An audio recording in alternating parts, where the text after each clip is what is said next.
The Lord be with you. A reading from the Holy Gospel according to Mark. Jesus and his disciples left from there and began a journey through Galilee, but he did not wish anyone to know about it.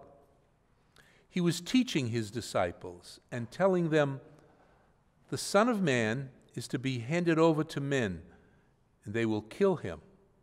And 3 days after his death, the Son of Man will rise." But they did not understand the saying, and they were afraid to question him. They came to Capernaum, and once inside the house, he began to ask him, "What were you arguing about on the way?" But they remained silent. They had been discussing among themselves on the way who was the greatest. Then he sat down, called the 12, and said to them, "If anyone wishes to be first, he shall be the last of all and the servant of all." Taking a child, he placed it in their midst, and putting his arms around it, he said to them, "Whoever receives one child such as this in my name receives me. And whoever receives me receives not me, but the one who sent me."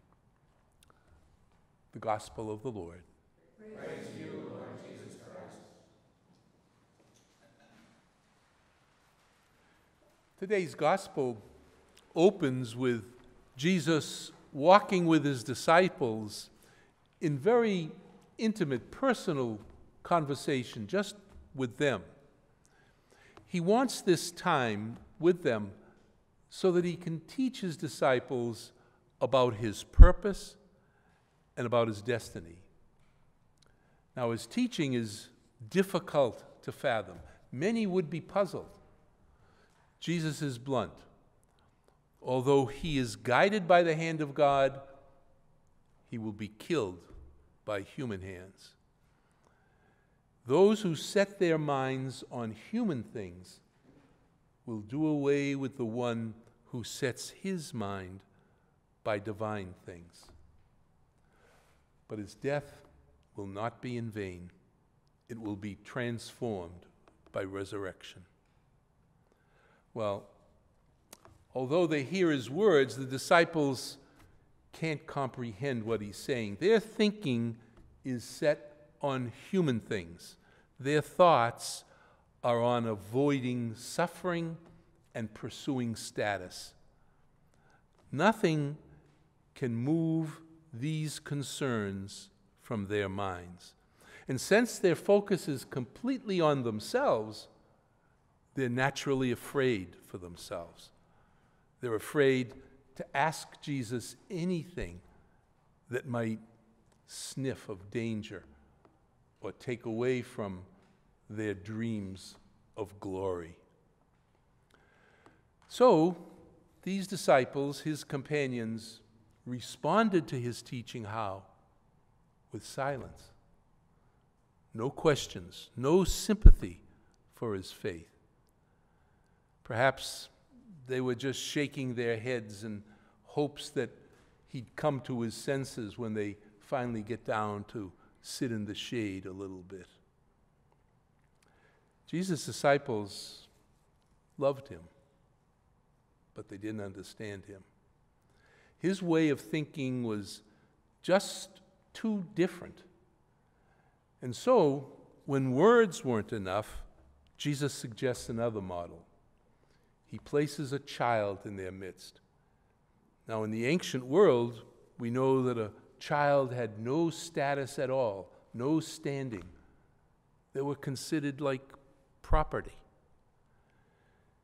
And so Jesus places this child in their midst, and he says, "You want to be important? Here's what important looks like, this child." Because you see, Jesus wanted them to understand that like that child, they had been chosen not because of their power or their wealth, not because of their status or even for their potential. They were chosen simply because they were loved.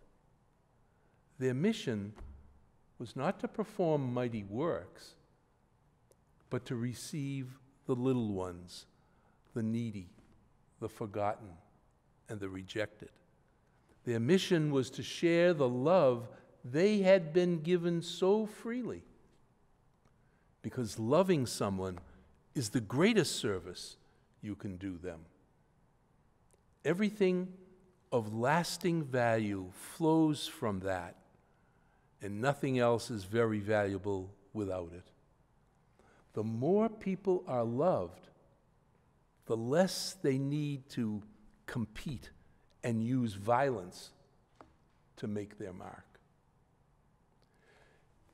Jesus' faith in the mission that God gave him was what made him so different. It made him both incredibly attractive, but sometimes impossible to understand. Jesus knew in his bones that love is more powerful than violence. Jesus believed that darkness could not swallow up the light, and evil machinations would prove impotent against the kind of power that God wields. So he lived as if death did not matter. To get to the resurrection, Jesus had to pass through the shoals of death. He had to trust love to carry him all the way through. It was Jesus' faith and vulnerability that allowed God to raise him up. And so, in Jesus' reign, in Jesus' kingdom, real power and strength, real integrity and greatness come from knowing you are loved by Jesus, Father, and your Father. It means you're never forgotten or abandoned, you're never alone. And just as we are loved, our greatness in the kingdom of God will not be measured by celebrity or wealth or prestige, but by our serving and loving the least attractive and the least powerful, those who are most in need of love, your love. That's how to achieve greatness in God's eyes.